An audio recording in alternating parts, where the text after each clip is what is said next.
justamente antes de pasarle el relevo al presidente electo Donald Trump.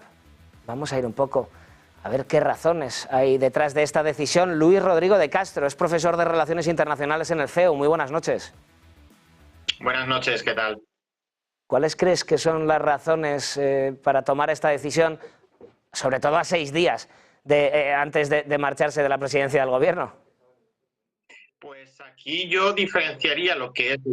el posicionamiento oficial, la respuesta oficialista, que es la que ha dado el propio presidente, y es que, bueno, pues ha meditado, ha reflexionado, se ha dejado asesorar por líderes, sobre todo latinoamericanos, y le han recomendado que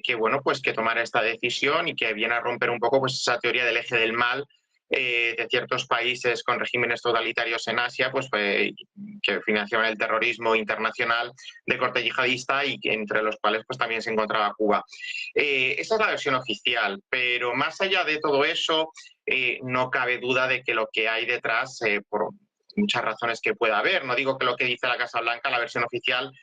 sea incorrecto. Yo creo que cualquier avance que se haga hacia una mejora de las condiciones y hacia la democratización de Cuba, pues es algo positivo. Veremos a ver en qué queda todo esto y sobre todo durante cuánto tiempo, porque lo decías tú, en 6 días Donald Trump ya es presidente en plenitud de funciones y ahí ya veremos si revierte o no esta decisión. Pero yo decía la otra parte, que es la que podemos interpretar nosotros y que yo creo que también pues no va muy desencaminada, y es esa voluntad del presidente Biden de dejar una huella propia en el sentido de condicionar en lo más posible a su sucesor, que también es el que fue su antecesor, pero es ponerle todas esas piedras en el camino a la nueva administración, en la figura sobre todo de Marco Rubio, que hay que recordar que es hijo descendiente de exiliados cubanos, con lo cual ahí esa posición de la nueva administración, pues ese nombramiento nos da muchas pistas, seguramente sea una posición más firme, ¿no? Y sobre todo mucho más dura respecto a la que ha podido llevar la administración Biden, pero yo me quedaría sobre todo con eso, porque lo estamos viendo también en otros aspectos, como por ejemplo la cuestión de Ucrania, y no solo de Ucrania, pero esas florituras, esas perlitas que va dejando la administración Biden cuando ya tiene más que fecha de caducidad, aunque sí que es verdad que aquí vamos a romper también una lanza por la administración Biden, y es que la administración no está en funciones desde las elecciones, como por ejemplo pasa en España. Hasta el segundo antes de ceder el testigo, Biden seguirá siendo presidente en plenitud, y aprovechando esa plenitud de funciones, pues le va dejando estas vallas que luego el presidente Trump tendrá que saltar. Algunas le costarán menos, otras posiblemente pues las reconsidere, pero yo creo que esta es una de ellas. Ya con la posición de Cuba lo vimos de la administración Obama, la administración Trump, la administración Biden, cómo ciertas medidas pues se pudieron revertir y cuáles y otras mantener, pero yo creo que va sobre todo encaminado a condicionar no toda la presidencia de Donald Trump, porque la presidencia son 4 años, pero sí ese primer año, esa primera toma de contacto, ese aterrizaje o reaterrizaje. Y yo creo que también es para intentar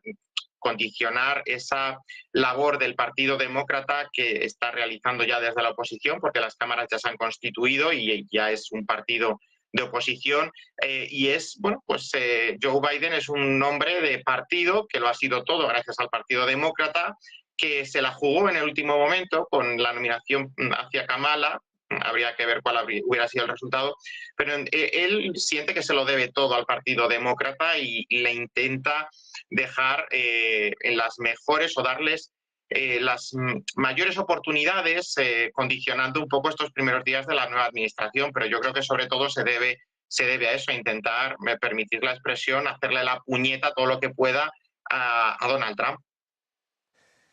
¿Ha habido movimientos previos de la administración de Biden que puedan haber dado a entender que iba a tomar esta decisión, o ha salido de la nada? Bueno, Biden hay que recordar que fue vicepresidente con Obama, y la administración Obama, pues la política que tuvo hacia Cuba fue mucho más aperturista. y la administración Biden, pues podemos decir que bebe de esa fuente, ¿no? No es, o no tiene una posición tan rígida como la que pudo manifestar y desarrollar la administración Trump. Sobre todo porque, y hay un factor que aunque parezca que no está muy conectado, yo sí que lo quiero poner sobre la mesa, y es la importancia electoral del estado de Florida. El Partido Demócrata, el presidente Obama en 2008 ganó Florida, precisamente por el apoyo hispano, pero ese apoyo hispano, sobre todo de cubanoamericanos, si se puede utilizar esta expresión, ha ido virando y se ha ido haciendo mucho más republicana en el sentido partidista, y dejando un poco de lado al Partido Demócrata, de tal forma que Trump ha arrasado en Florida. Y uno de los apoyos que tiene en Florida el Partido Republicano a día de hoy es la comunidad cubanoamericana, ya de primera, ya no tanto de primera generación, sino también esa segunda generación, incluso tercera, entre los cuales pues se enmarca Marco Rubio, que es senador por Florida, y bueno, pues también Donald Trump tendrá que sostener ese apoyo si quiere que su legado continúe más allá de los 4 años siguientes, pero es un poco la política que vemos rupturista respecto al posicionamiento anterior, porque antes de Obama ha habido otras presidencias demócratas que no llegaron tan lejos como Obama, y no solo en Cuba, también en otros aspectos como la política medioambiental, pues hemos visto cierta continuidad, un poco sui generis, sí que es verdad, pero bueno, con esa línea que marcó la administración Obama, que aunque Obama era el presidente en política exterior, el vicepresidente en aquella época era Joe Biden y condicionaba, por lo menos tenía un rango bastante elevado en relación a la política exterior. Obama era una persona que venía pues de ser senador, manejaba muy bien los temas económicos, pero adolecía de experiencia en el ámbito de las relaciones exteriores, y echó mano del que era presidente del Comité de Relaciones Exteriores, que era Joe Biden, y ahí pues la influencia del vicepresidente sobre el presidente pues era manifiesta, ¿no? Y es ciertamente lógico que esa posición, pues luego cuando ese vicepresidente que se convierte en el jefe, pues quiera también llevarla a cabo y marcar una agenda propia. Era la agenda propia que decías de Biden, de los demócratas. Has hablado también de Marco Rubio, el que seguramente se convierta en el próximo secretario de Estado de Estados Unidos, cubano, o sea, cuyos padres son cubanos. ¿Qué esperas de sus políticas para Cuba? Pues las que Donald Trump le encargue, ¿no? Es verdad que el presidente es el líder, es verdad que ha marcado una línea propia y ha confiado en Marco Rubio, pero el secretario de Estado no deja de ser una ramificación de la figura presidencial, aunque sí que es verdad que no se puede asemejar la figura en cuanto a independencia, entre comillas, política y de actuación del secretario de Estado con la de un ministro de Asuntos Exteriores en el continente, ¿no? Pero sí que es verdad que Marco Rubio, y si ha sido nombrado es porque, bueno, Marco Rubio puede ser sospechoso de muchas cosas, pero respecto a la posición que tiene sobre Cuba, lo que piensa de la dictadura de los Castro ahora con Díaz-Canel, es decir, esos planteamientos son claros porque los ha expresado muy vehementemente en multitud de ocasiones, y si ha sido nombrado por el presidente Trump es porque la visión que Donald Trump tiene pues no dista mucho de todo ello, ¿no? Una cosa es esa política general, ese marco, que ahí pues veremos una dureza, sobre todo respecto a, o por lo menos es lo que cabe esperar, habrá que luego a lo mejor tenemos sorpresas, pero yo creo que no va a ser así. Habrá una posición firme respecto a lo que es una dictadura castrista que ha asumido a su propio pueblo casi en la indigencia, ¿no? Y sin casi, porque vamos, los datos están ahí y las pruebas gráficas también. Por esa parte yo creo que habrá una comunión total y que Marco Rubio actuará pues con total firmeza, más allá de que luego pues pueda haber momentos puntuales en los que las medidas más concretas que se puedan adoptar queden un poco condicionadas a otros elementos, a otros condicionantes o a elementos externos, ¿no? Pero yo creo que la posición de la administración Trump con Marco Rubio como secretario de Estado va a ser mucho más firme, va a ser de bastante más dureza, no en términos militares, sino diplomáticos, sobre todo hacia la posición que se ha venido manteniendo, como decía, desde la administración Obama, con ese salto de la administración Trump y ahora conectado con la administración Biden. Y esa postura que cabe que esperemos hacia Cuba, yo la prolongaría y la ampliaría hacia Venezuela también. Yo creo que Cuba y Venezuela en este sentido van a ir dentro del mismo saco, porque el régimen de Maduro ya no tiene nada de ese tinte democrático que quería revestirle Chávez. Es una dictadura muy similar, en poco se diferencia la dictadura cubana de la dictadura venezolana de Maduro. Y ahí yo veo una total armonía en cuanto a posición, con esas especificidades de las que es lógico inferir entre una isla y un país como Venezuela, pero yo creo que veremos una defensa férrea del movimiento opositor,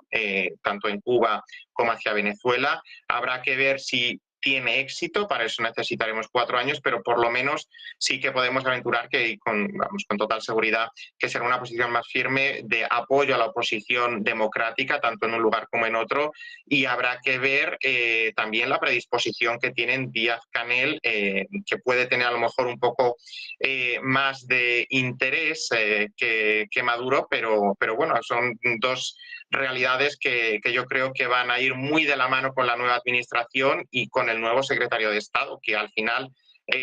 va a ser un nombramiento bastante rápido, está designado, lo tiene que aprobar el Senado, que es el que aprueba todos los nombramientos presidenciales, desde los miembros del gabinete hasta los embajadores, pero como el Partido Republicano tiene mayoría, pues no va a haber ningún tipo de sorpresas. Ya para terminar, Biden también ha suavizado algunas partes del embargo económico a Cuba. Cuba es un país que ha conseguido sobrevivir a pesar de estas sanciones desde hace muchísimos años. ¿Cómo se puede desarrollar ahora la economía cubana? ¿Qué esperas en este sentido? Pues ha conseguido sobrevivir, entre comillas, porque lo ha hecho a un coste muy elevado, que es el empobrecimiento generalizado de la población,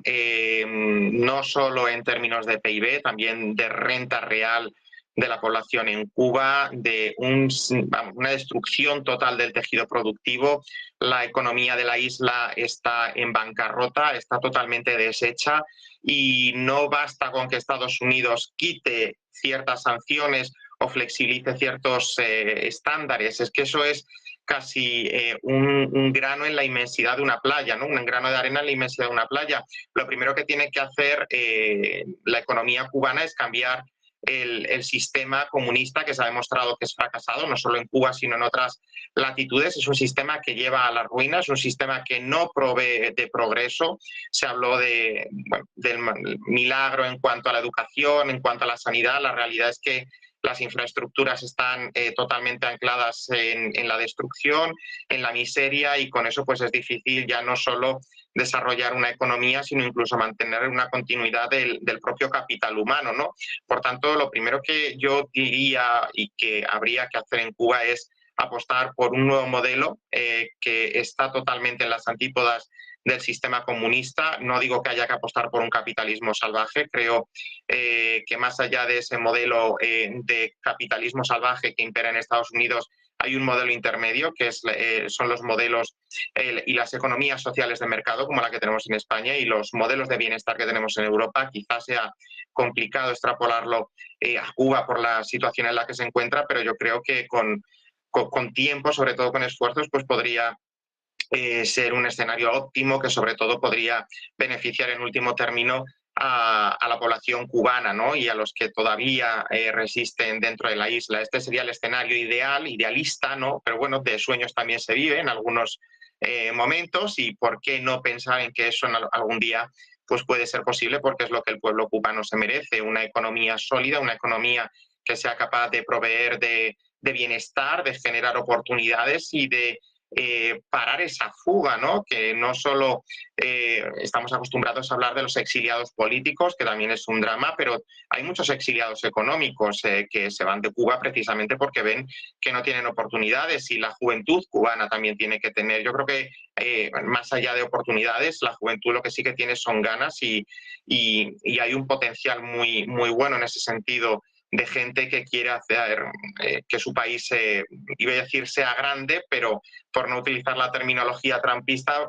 podemos decir reconstruir el país, ¿no? Pero lo primero, sin duda, que para que la economía cubana pues, pueda empezar a despuntar es cambiar los paradigmas sobre los que se asienta con la dictadura de Díaz-Canel, que bebe de las fuentes del castrismo, que durante décadas, más de medio siglo, pues ha ido produciendo los efectos perversos y adversos que estamos viendo a día de hoy. No se puede mencionar.